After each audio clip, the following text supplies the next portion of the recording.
สถาบันแห่งนี้คือศีรษะแหล่งประกาศพุทธธรรมนำดวงจิตเป็นแหล่งหลอมแหล่งสร้างทางชีวิตกรรมลิขิตเบิกทางสร้างคนดีพระบาทสมเด็จพระจุลจอมเกล้าพระองค์เจ้าทรงดำรินำวิถีโปรดให้สร้างสังคิกะเสนาถพลีปี2432มองตรการพระองค์ทรงคำนึงถึงคุณค่าการศึกษาของพระสงฆ์ให้คงสารทรงสถาปนาให้โอฬารเป็นสถานศึกษาพระสงฆ์ไทย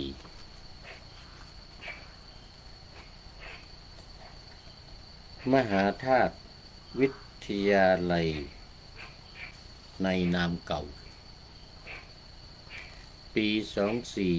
2439ทรงเปลี่ยนใหม่เป็นมหาจุฬาลงกรณราชวิทยาลัยนามสดใสล่วงลุปัจจุบันปี2450วิบูลย์ผลพระพิมลละธรรมนำสร้างสรรค์องค์ปฐมสภาผู้ฝ่าฟันด้วยมุ่งมั่นเร่งรัดพัฒนา28มกราวันฟ้าใสพระสงฆ์ไทยได้มีที่ศึกษาปฐมฤกษ์เบิกล่ามหาจุฬาชาวประชาเลื่อมใสได้เกื้อกูล30ธันวา2512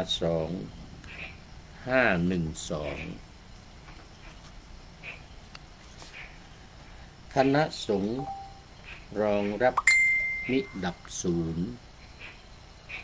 การศึกษาสงฆ์ไทย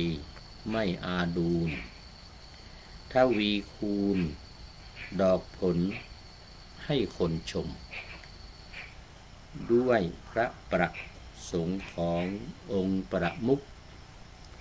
เพื่อประยุกต์สงฆ์ไทยให้งามสม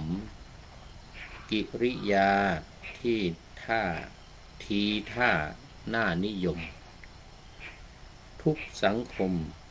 น้อมรับไว้กับใจเพื่อให้สงฆ์รู้ดีมีสามารถ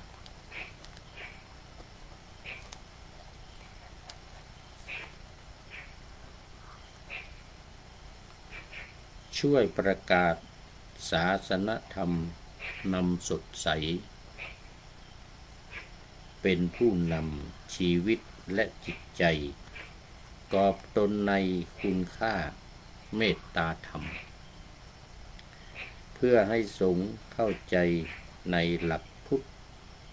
บริสุทธิ์กายใจไม่ถลำกล่าววาจาจับใจไม่เพลียงพล้ำสละล้ำชีวิตเป็นมิตรจริงแต่บัดนั้นถึงบัดนี้ที่ล่วงผ่านครบปีการ69ก้าวหน้ายิ่ง ร่วมจัดงานอนุสรณ์ย้อนประวิงถึงทุกสิ่งเก่าๆเราผ่านมาวันอนุสรณ์ย้อนมาถึงอีกคราหนึ่งวันอนุสรณ์ย้อนมาอีกคราหนึ่งรำลึกถึงพระผู้สร้างทางศึกษาศิษย์ทุกผู้ต่างพร้อมน้อมบูชาด้วยศรัทธาตั้งมั่นนิรันดรขอถวายความนอบน้อมแด่พระรัตนตรัยมีพระพุทธเจ้าเป็นต้นขอถวายความเคารพพระมหาเถระพระเถรานุเถระเจ้าคณะพระสังฆาธิการทั่วโลกมีพระเดชพระคุณพระธรรมเสนาบดีเจ้าคณะภาค7วัดพระธาตุดอยสุเทพเป็นต้นและขออำนวยพรแด่ท่านผู้ฟังท่านผู้ชมสาธุชนพุทธบริษัททั้งหลายวันนี้รายการนาวาวังทองของวัดพระธาตุดอยสุเทพออกอากาศทางสถานีวิทยุ2 แห่งคือสถานีวิทยุพระพุทธศาสนาแห่งชาติและจริยธรรมวัดพระธาตุดอยสุเทพระบบ FM 96 เมกะเฮิรตซ์มีพ่อครูบรรลบนามวงพรหมเป็นผู้อำนวยการอาจารย์พระมหาประสิทธิ์ประสาธิโกเป็นหัวหน้าสถานีและอาตมาภาพพระครูปริยัติยานุศาสตร์เป็นผู้บรรยายเป็นประจำวันศุกร์เสาร์และอาทิตย์เวลา7:30 น.ถึง8:00 น.และเวลา13 ถึง 14 นาฬิกาเฉพาะวันศุกร์และวันเสาร์ 2 สถานีวิทยุเพื่อการศึกษาพระพุทธศาสนาและวัฒนธรรมวัดฝายหินตำบลสุเทพอำเภอเมืองจังหวัดเชียงใหม่มีพระครูสมุวิสุวัฒน์วรกิจโจเป็นผู้อำนวยการนำออกอากาศ4 วันคือวันพุธเวลา 17 ถึง 18 นาฬิกาวันศุกร์และวันเสาร์เวลา 14 ถึง 15 นาฬิกาและวันอาทิตย์เวลา 15 ถึง 16 นาฬิกาสำหรับวันนี้ก็บันทึกเสียงล่วงหน้ามา1 วันแต่ค่อนข้างจะดึกไปนิด ไม่นิดละ4 ทุ่ม 4 ทุ่มและอากาศก็หนาวเย็นตอนนี้ต้องเอาผ้ามาห่มแล้วต้องขออภัยเสียงก็ไม่ค่อยจะออกนะเนื่องจากว่าดึกหรือตอนกลางคืนมานี่มันรู้สึกว่าจะ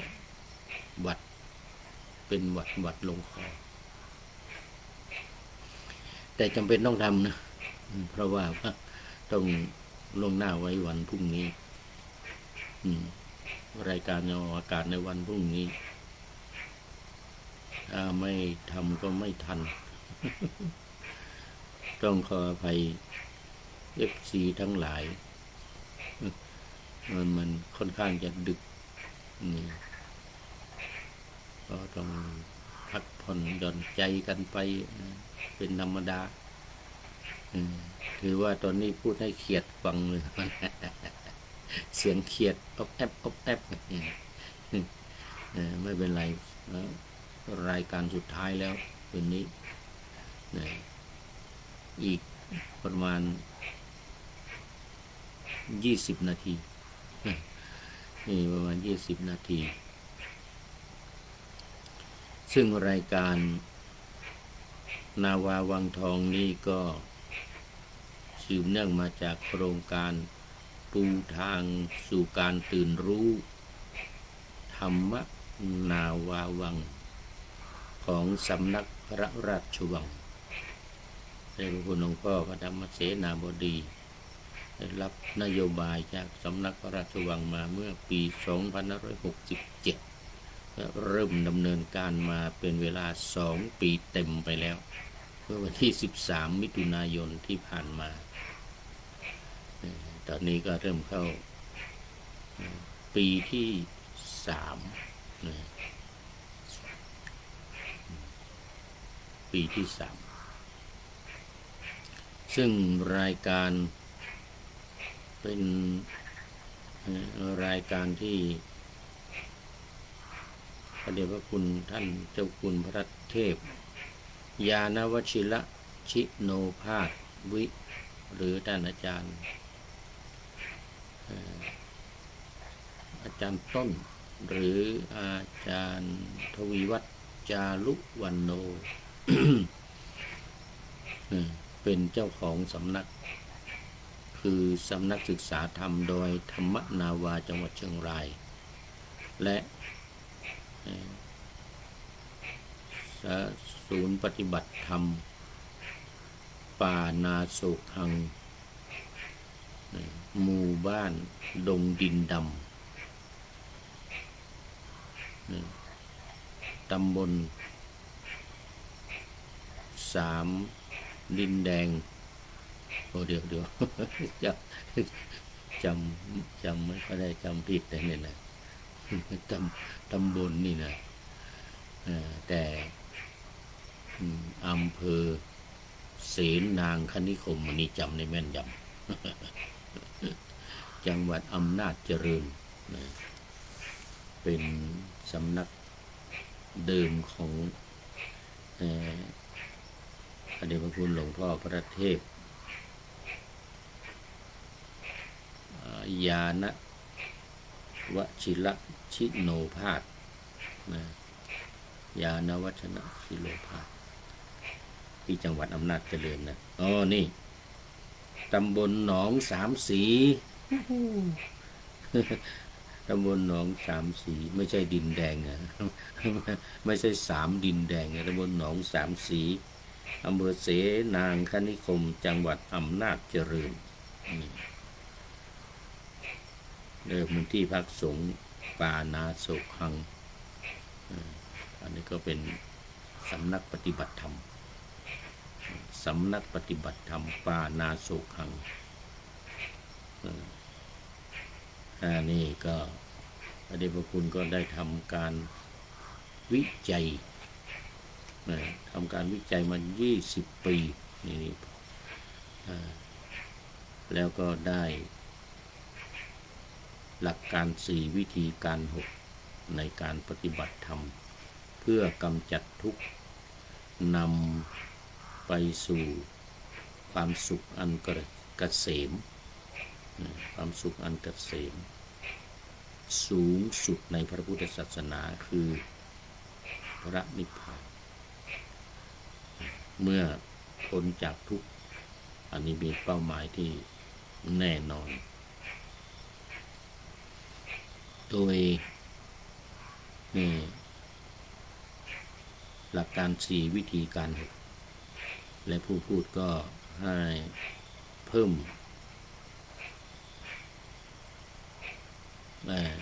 เรียกว่าอุดมการณ์เพิ่มอุดมการณ์ให้อีก3 ข้อซึ่งเป็นวิธีการของในพระไตรปิฎกและพระเดชพระคุณหลวงพ่อเจ้าคุณเทพพระเทพยานวชิระชิโนภาส วิปัสสนาเนี่ย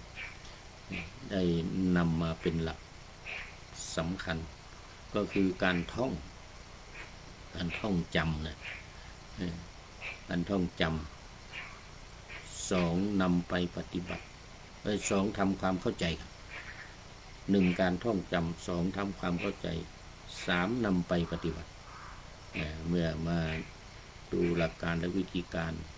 ดำเนินงานของสำนัก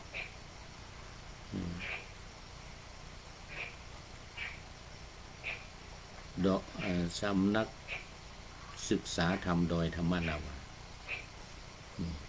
สรุปได้ว่า 1. ท่องจ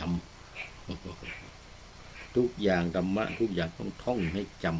ำให้ขึ้นใจติดตาติดปากติดหูติดจมูกโดยเฉพาะติดใจแล้วก็ทำความเข้าใจให้ดีให้ชัดเจนให้แจ่มแจ้ง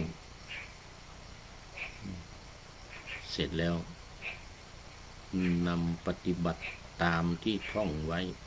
ตามที่เข้าใจอย่างจริงจังอย่างเคร่งครัดนี่ก็เลยสรุปเป็นอุดมการณ์ไปเลยเป็นอุดมการณ์ของนี่ธรรมนาวาวังเรือหลวงแห่งธรรมนี่นะธรรมนาวาวังเรือหลวงแห่งธรรมนี้ว่าท่องให้จำทำความเข้าใจให้ดีและมีการปฏิบัติอย่างถูกต้องอย่างเคร่งครัดนี่แต่ว่าสั้นๆก็คือท่องจำทำความเข้าใจนำไปปฏิบัติอันนี้ก็พอ เป็นอุดมการณ์เป็นอุดมการณ์ของโครงการปูทางสู่การตื่นรู้ธรรมนาวาวังของสำนักพระราชวังนะทบทวน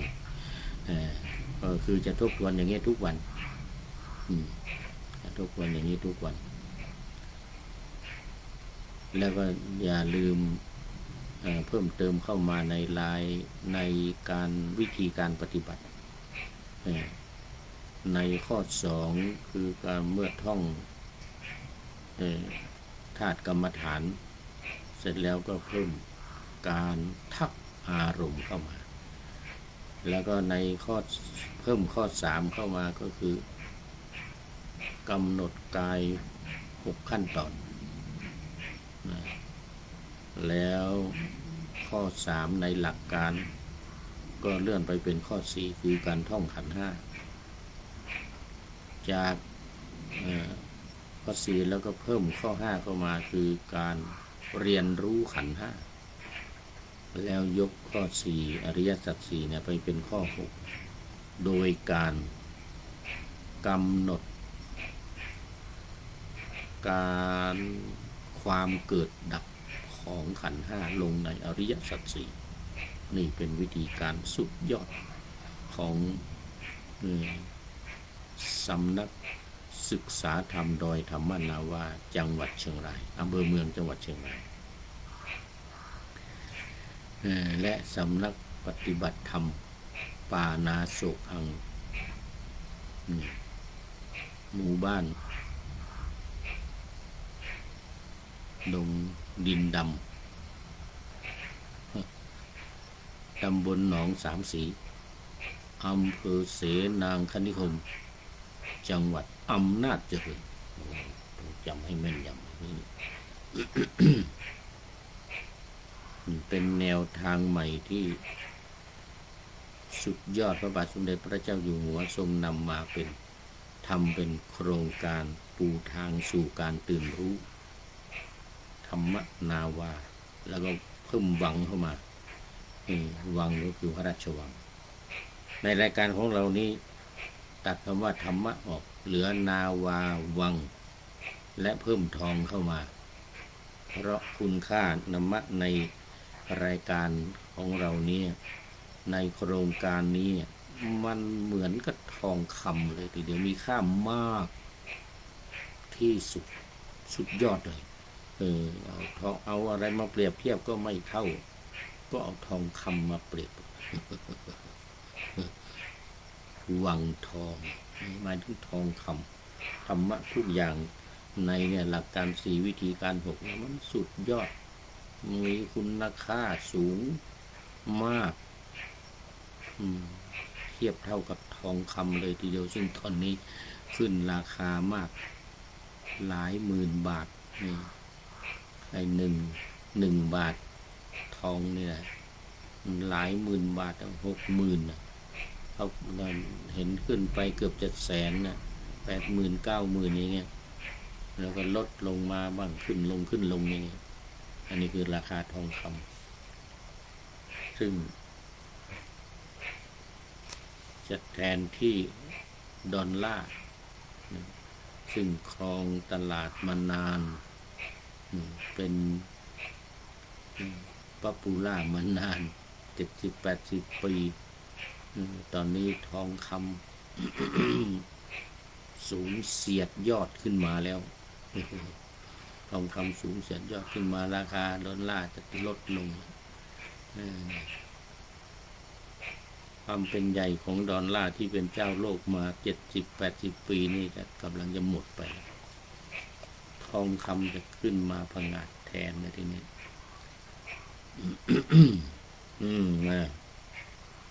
เอาละ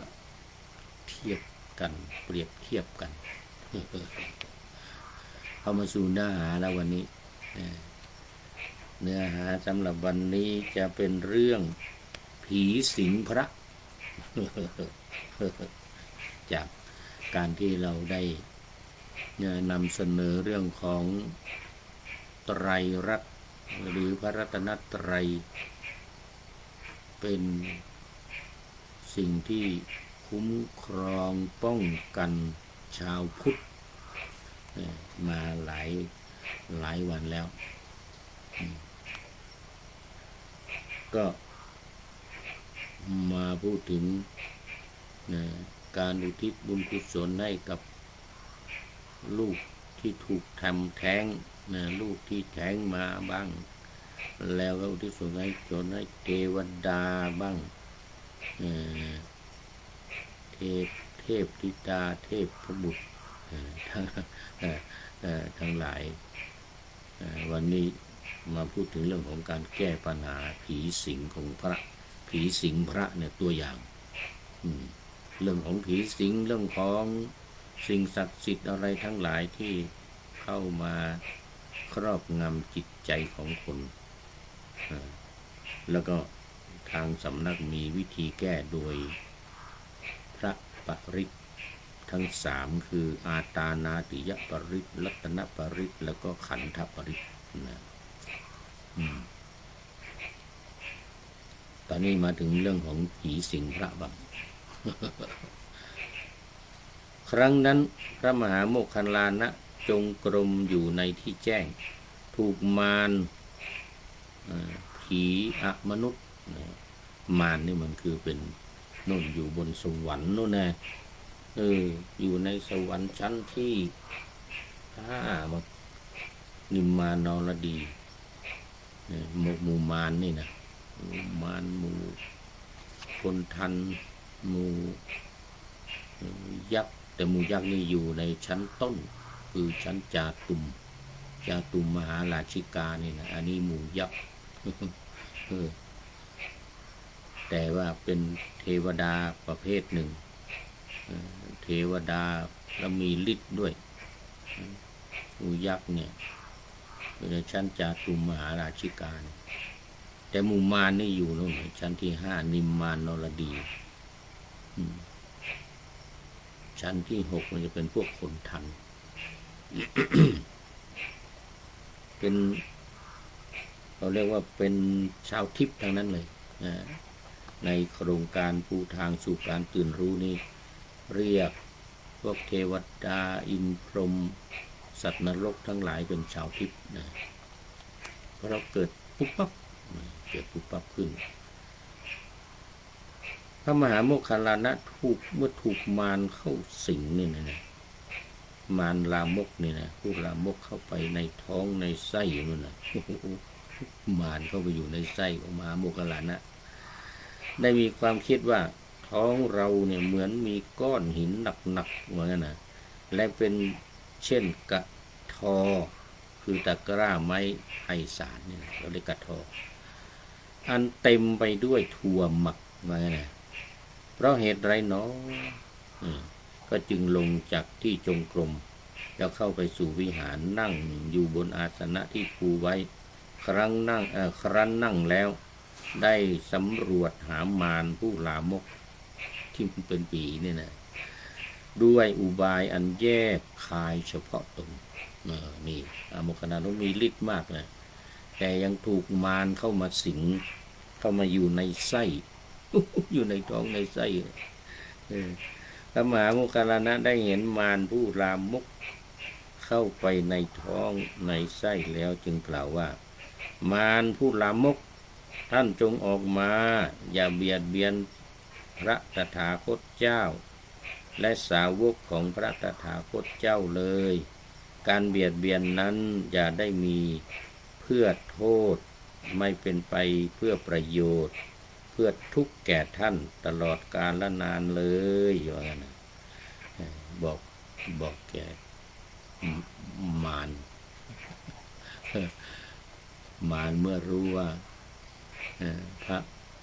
โมคคัลลานะรู้ตัวเองว่าเป็นมารแล้วก็รู้ว่าเข้าไปอยู่ในท้องก็เลยออกมาอันนี้จากพระไตรปิฎกเล่มที่19เนี่ยหน้า465ดูไปดูมาไหนแล้วเวลา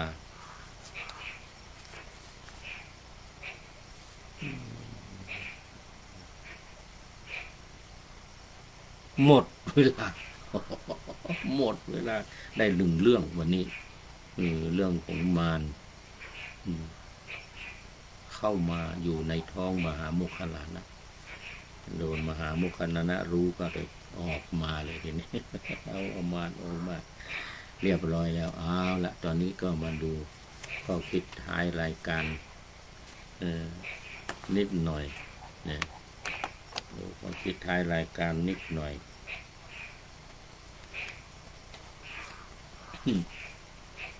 โอ้ไม่นิดหน่อยนะวันนี้ยาวเป็นเรื่องของสถาบันมหาวิทยาลัยมหาจุฬาลงกรณราชวิทยาลัยวิทยาเขตเชียงใหม่แล้วก็ทั่วโลกทั่วประเทศไทยตอนนี้ศูนย์กลางอยู่ที่ตำบลลำไทรอำเภอวังน้อยจังหวัดพระนครศรีอยุธยาเนี่ยมจรนี่แหละอาคารมบกที่ผู้พูดไปรายการธรรมนาวาวังนี่ไปประชุมกันเมื่อปี2567ตรงนี้แหละนะอันนี้เป็นเรื่องประวัติ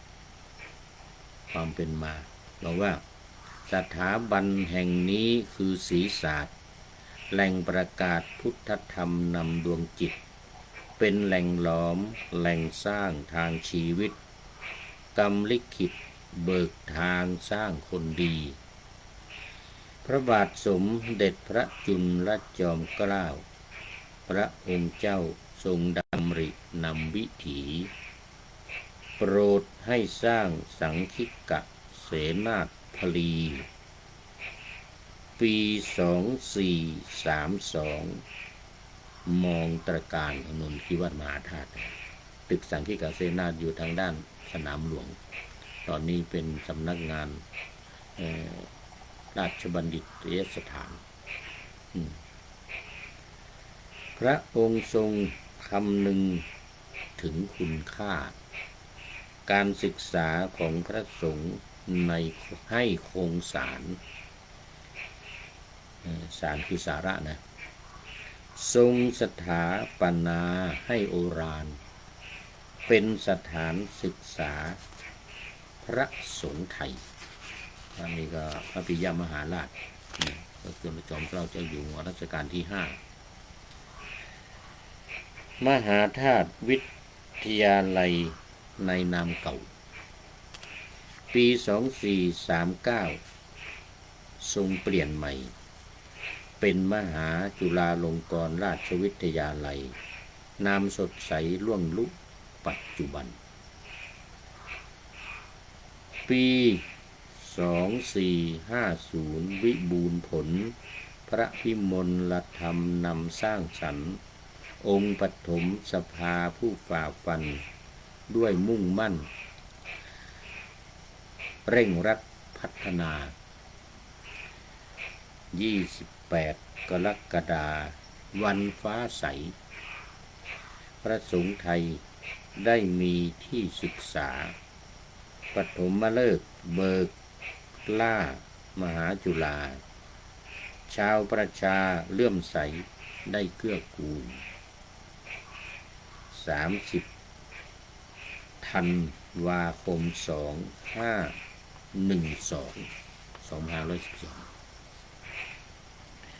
คณะสงฆ์รองรับมิดับศูนย์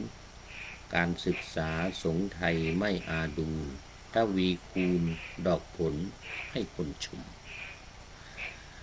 ด้วยพระประสงค์ขององค์ประมุขเพื่อประยุกต์สงฆ์ไทยให้งามสมกิริยาทีท่าหน้านิยมทุกสังคมน้อมรับไว้กับใจเพื่อให้สงฆ์รู้ดีมีสามารถด้วยช่วยประกาศศาสนธรรมนำสดใสเป็นผู้นำชีวิตและจิตใจกอบตนในคุณค่าเมตตาธรรมเพื่อให้สงฆ์เข้าใจในหลักพุทธบริสุทธิ์กายใจไม่ถลำกล่าววาจาจับใจไม่เพลี่ยงพล้ำสละล้ำชีวิตเป็นมิตรจริงแต่บัดนั้นถึงบัดนี้นี่ที่ล่วงผ่านครบปีการ69ก้าวหน้ายิ่งร่วมจัดงานอนุสรณ์ย้อนประวิงถึงทุกสิ่งเก่าๆเราผ่านมาวันอนุสรณ์ย้อนมาอีกคราหนึ่งรำลึกถึงพระผู้สร้างทางศึกษาศิษย์ทุกผู้ต่างพร้อมน้อมบูชาด้วยศรัทธาตั้งมั่นนิรันดรขอเจริญพร